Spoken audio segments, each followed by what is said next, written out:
હાલો મિત્રો, કેમ છો? જય માતાજી। તો આજે બનાવ્યું છે દાળનું શાક। તો તમે જોઈ શકો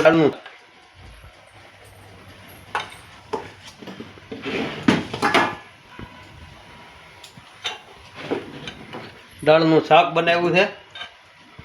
ઘઉંની રોટલી બનાવવાની છે। તો આવજો બધા મિત્રો જમવા, તમારું સ્વાગત છે અમારા બ્લોકમાં।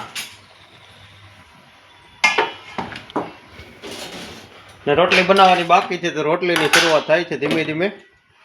અને રોટલી બનાવવાની બાકી છે, તો રોટલી બને છે।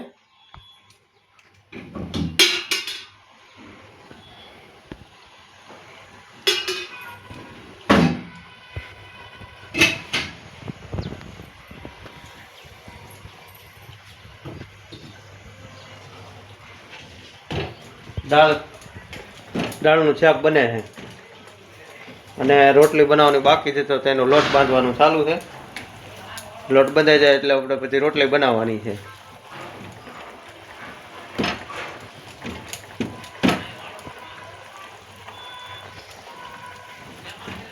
તો આપણે લોટ બાંધવાનું ચાલુ છે। તો લોટ બંધાઈ જાય પછી ઝીણા ઝીણા એના રોટલીના માપના ગોળ ગોળ કરીને પછી આપણે રોટલી બનાવવાની છે।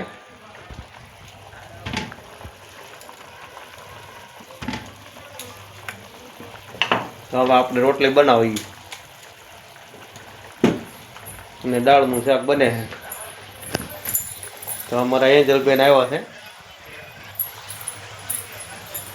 તો એન્જલબેનને ભૂખ લાગી છે, તો રસોઈ બને છે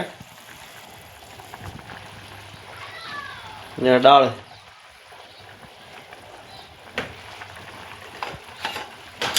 આપણે જોઈશું કેટલી બની છે।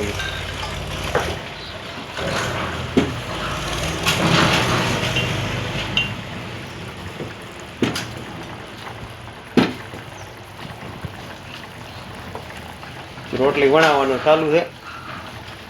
રોટલી વણાઈ ગઈ છે, તો હવે આપણે એને પકવવા મૂકી દઈશું।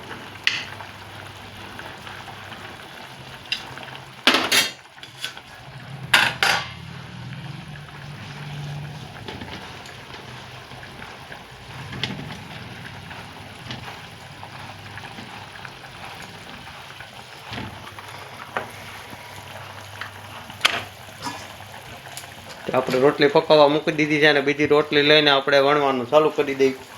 એક રોટલી પાકી જાય તો પછી બીજી રોટલી બની જાય।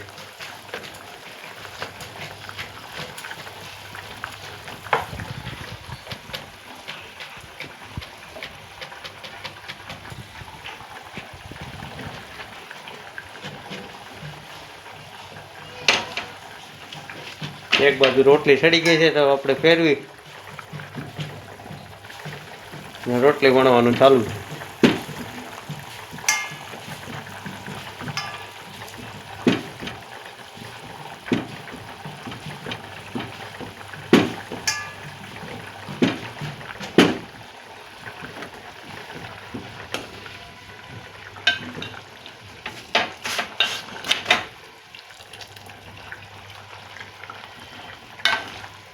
તો આ દાળનું શાક બને છે।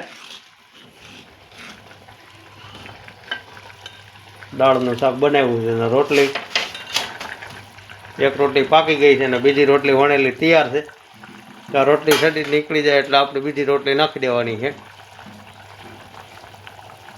તો એક રોટલી બની ગઈ અને આપણે બીજી રોટલી તૈયાર થઈ છે। તો એક રોટલી બની ગઈ અને બીજી રોટલી આપણે નાખી દીધી છે। બીજી રોટલી પકાવવા મૂકી દીધી છે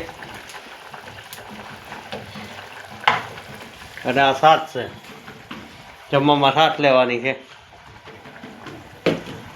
અને આ છે સીતાફળ।